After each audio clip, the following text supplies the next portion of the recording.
What is going on, ladies and gentlemen? Welcome back to Auto Auction Rebuilds. Today, we're back with another new e-bike review, and I'm really excited to share this one with you. This is the Vitilan i7 Pro. It's an aluminum alloy folding full suspension frame with a wheelbase of 1150 millimeters.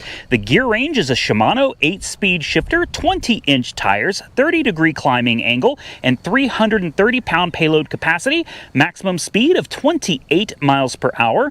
The motor is a Bafang 48-volt, 750-watt motor. The battery is a removable 48-volt, 16-amp-hour LG battery. Your front forks are lockable shock absorber air forks with golden aluminum tubes. This right here is my newest foldable e-bike. Foldable, that's right, meaning to make it easier to put into a vehicle, it actually folds. By pulling this out, it opens this up. And it's hard to do one-handed, but I'm going to try to show you what I'm talking about here. It folds in half. And there's your battery right there, in case you're wondering where the battery goes. But like I said, hard to do one-handed. But yes, you can actually fold this bike in half, and you could store it. Look at this. Take a look at that. Completely folded in half. And if you're wondering about those handlebars, yeah, you can collapse those too.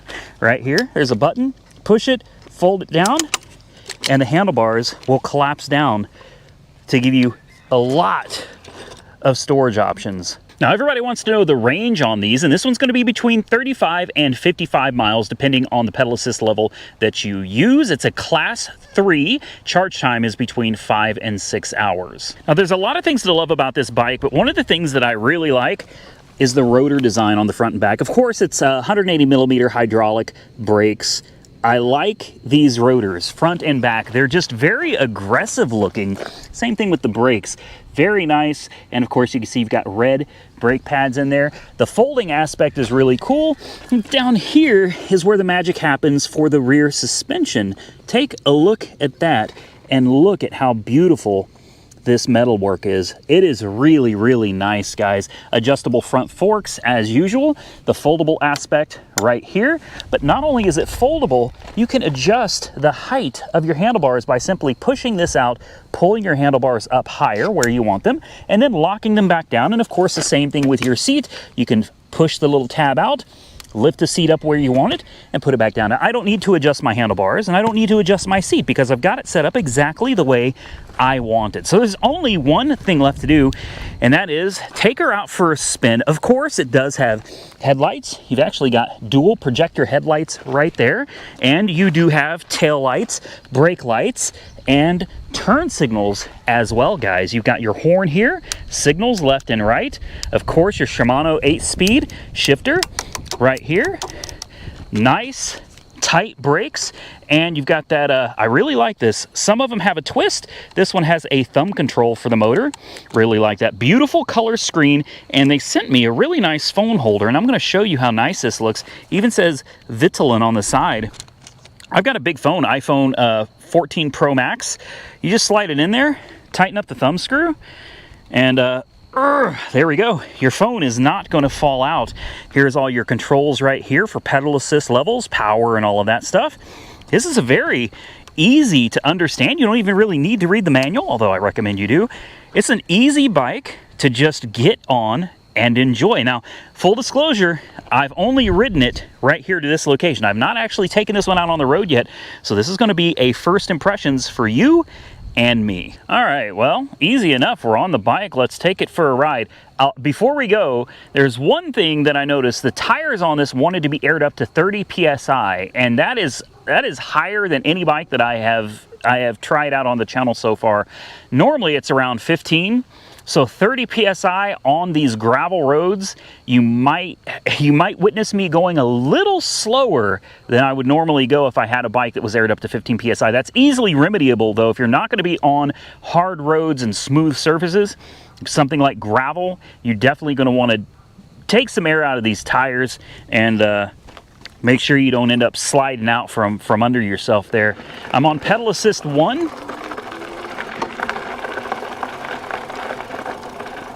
We're sitting at a smooth 6 miles an hour. Level 2, it Get you up to about 12. We're at about 12. Let's move up to 3. Oh yeah. There we go. There's 5 pedal assist modes. We're at 16, 17, 17 and a half, and that's where I start feeling a little, oh, it's got cruise control. Very nice. This has cruise control. I'm going to be honest with you. I love the bikes that have cruise control, guys. There's something to that when you can just kind of set the speed that you want to go at and let off the throttle and just kind of let the bike carry. You don't even have to hold the throttle assembly. If you need to stop cruise control, just hit your brakes and cruise control will turn off. And if you're wondering how do you turn on the cruise control, you simply hold the throttle level all the way down for about 5 or 10 seconds or whatever, and when you let off, it will continue on its way. Now, on this bike, the different levels of pedal assist, 1 through 5, determine the amount of speed you get from the motor. Some bikes are not like that. Once you hit the throttle, they're full. They just go, regardless of pedal assist mode. This one, 3 gets you going pretty good, and I'm sure 5 is going to get us probably close to 25, 28 miles an hour, which is the advertised maximum speed on this thing. So why don't we continue on our way on these gravel roads? Sometimes I like to really get on it because of the amount of air I have in these tires right now. I do not feel comfortable going more than what I'm going right now. I'm going 18, 19 miles an hour. I think that's plenty. It feels good. It doesn't feel like I'm going to lose my balance. It doesn't feel like I'm flying over bumps or anything because there's too much air in the tires. Oh wow, I'm doing 23. Whoa. Okay, brake test. Very nice brakes. Very, very nice brakes. Not only that, but the amount of shock absorption that I could feel in the roll of the frame moving forward, very nice. This thing's got great brakes, and you know that, like, when you're talking about something that can go almost 30 miles an hour, brakes are of the utmost importance. Now, she does have some torque, and I'm going to tell you something. The way this camera is always bouncing around, I don't know how the GoPro manages to make the footage look so good. But I'm telling you, this camera is bouncing and shaking all over the place. There's cruise control right there. This thing handles really, really well. So far, I'm really impressed. I'm riding straight into some heavy wind. So, I apologize if there's any wind noise there, guys, but let's roll around this corner here. Ooh, yeah. See, I'm doing 13 and going around the corners with this much air in the tires definitely feels a little sketchy. Let's kick it up a little bit. Let's do pedal assist 4. Oh yeah, here we go. Yeah. Easy 20 miles an hour, no problems there. Let's slow it down some. This gravel here is the worst out of this whole, whoa. Come on, man. I about lost it. I didn't though. I didn't. I about lost it, but I didn't. And the reason for that is there's just too much air in these tires for this type of a riding condition. Wow, this thing. Okay. Whoa. Oh. Whoa, Nelly. Easy, easy. Okay, she's quick. She's quick. You want to talk about something that'll get down the road? This one will do it. The real test, however, is not just on the gravel. Oh, wow. Yeah, okay. The bike's telling me that if I'm going to continue on this loose gravel, we're gonna need to let some air out of these tires. But the real test for me is let's get it on the main road, on the pavement, and let's see what we can do out there. Let's try to get this bike up to 10 miles, and I can tell you guys exactly how I feel about it. So why don't we get a time lapse going and get on our way.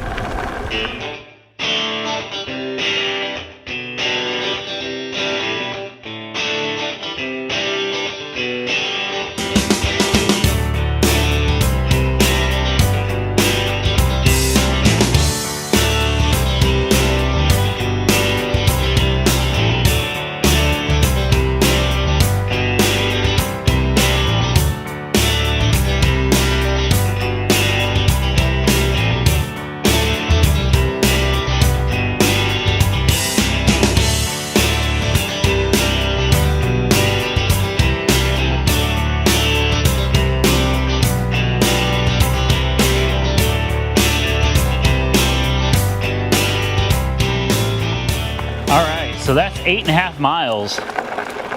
And I'm here to tell you, this one's fast. This one is fast. But as I said earlier, I noticed going over all of the bumps, these are bad roads. Even on the pavement out here, it's bad roads, guys. I noticed that it bounced around quite a bit, but that has got nothing to do with the bike. The shock absorbers are doing exactly what they're intended to do, but the PSI on these tires, 30 PSI is just too high. I promise you, after this, I'm not gonna say it again, but I would not ride around on 30 PSI on this bike. Absolutely not. I think it should probably be around 20. 20 is probably a pretty safe place. Range, so far very good, considering we've gone almost 10 miles. I still have 64% range, and that will vary depending on your region. And that is when you basically just kind of let the bike coast, you know, going down a hill, hitting your brakes and stuff like that. Your range will definitely go up and down based on that. But so far, this is the fastest e-bike. Here comes that bad gravel road. This is the fastest e-bike I have been on by far. This thing it's really fast, guys. I was able to maintain most of the time close to 30 miles an hour. Top speed that I got out of this was 33. Yeah, 33 miles an hour. She gets it. She gets it. You want a fast bike? This is a fast bike. It really is. And it is very comfortable. The seating position, everything. The ride height, very nice. As I said before, the brakes, I mean, the brakes are phenomenal. And the support from the suspension, absolutely wonderful as well. I've never had this happen before. I've been riding bikes like my whole life. I've never had a snake jump out at me, but I had a snake jump out at me. He came at me, man. That was kind of unexpected. I was cruising on down the road pretty close to the side to stay out of traffic. And yeah, little sucker jumped out from the brush at me. You gotta watch yourself out here, man. Snake's got a serious temper. I didn't even know he was there, man. He's in the brush. Yeah, you gotta watch out, I guess. May have to start not riding so close to the side of the road like that, because the last thing I want is to get bit by a poisonous snake with a temper. All right. You guys know I like to get these bikes up to 10 miles. It gives me a really good feel for the bike after being out riding on them for this long. And we're getting close. We're at 9.2 miles. So I'm gonna ride around for another 0.8 of a mile. And I think we can conclude this video. So far, great bike, rides great, handles great, feels great, range, very good. I'm very happy with this. This is a fun, foldable, collapsible bike with a removable battery that you can replace should it ever need replacing. Relatively quick charge time and a very decent range. This bike overall so far is a lot of fun. So ladies and gentlemen, there it is, the Vitilan i7 Pro, and it's definitely one of my favorite, if not my favorite bike so far that I've reviewed. The range is probably the biggest drawback to this bike, because a lot of people are going to be like, oh, 30, 55 miles. Well, yeah, it's not as good as other bikes, but seriously, how often are you going out and trying to ride your bike 50 miles at a time? I don't know about you, but for me, you know, 10, 15 miles, I'm pretty well done for the day after that. So I think the range is adequate, very, very adequate for this bike. You probably can't see the screen here. It's super hard to see, but it has 77% of the battery remaining, and I have ridden it 10.4 miles. And a big contributor to that kind of range is, number one, doing a little bit of pedaling yourself. You don't have to pedal all the time. You can let the motor do it for you. I'm not gonna lie. I let the motor do a lot of moving for me, but there were some times I kicked in. I want to get a little bit of exercise out of this deal too, and I gave it some pedaling myself, some manual pedaling, and it rides absolutely great, whether you're just using the motor or you're pedaling along down the road. Another big contributor is going downhill. You know, when I'm going downhill, I cut that motor off. I let it just kind of glide down the hill on its own. And by doing that, you're regenerating some battery power from the motor. So that's how you do it, guys. 76% is now what it currently says. It's sitting here on, by the way. So 76% remaining after going 10 miles. So if you want to round it down to 75%, you know, you're looking at 10 miles per quarter.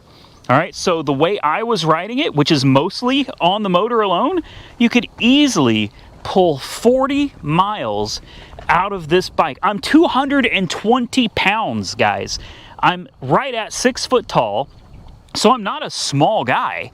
So to be able to pull that kind of mileage out of this is a 20-inch bike. Are you kidding me? Hell yeah, man. All day. I love the bike. I'm very excited that they sent it to me. I'm excited to have it added into my collection here, and it is now one of, if not, my favorite e-bike thus far. Now, believe me, I understand not everybody's into e-bikes and not everybody's going to want to watch these videos, but please do me a favor. I just have one thing that I want to add to this. Please, there's no reason to complain in the comment section about a video on an electric bike. If you see the thumbnail, you know the picture of an electric bike, and the title says that it's an electric bike, and you are not interested in watching videos or seeing videos of an electric bike, all you have to do is not click the video. I don't understand why people click on videos they don't want to watch just to complain in the comment section. I promise you there's going to be several people that do it down below. For the life of me, I don't understand it. When I'm scrolling through YouTube, if I see a creator that I watch or whatever, and I'm like, oh man, he's making a video that I don't like, I don't click on the video and leave a negative comment. I just scroll on to something else. And I'd like to ask that you do the same. If you're watching this video, hopefully it's because you are interested in electric bikes. Maybe you're looking for one yourself and you found this video and thought, wow, that's a great bike. Well, guess what, guys? I have a link directly below this video for those of you that would be interested in getting yourself a Vitilan i7 Pro. Definitely click the link below and go check them out. Even if you're not ready to purchase yet, go over to their website and look around and see if you can find anything that interests you. I want to give a big shout out and thank you again to Vitilan for sending me this bike. I had so much fun reviewing it, and I promise you I'm going to have even more fun continuing riding it down the road after I take out about 10 PSI from those tires. If you enjoyed today's video, hit the thumbs up button. I would truly appreciate it. Share the video with your friends on social media. Share the link with anybody that might be interested in getting themselves an e-bike. Till next time, stay safe out there, everybody. I look forward to seeing you all again very soon in the next one.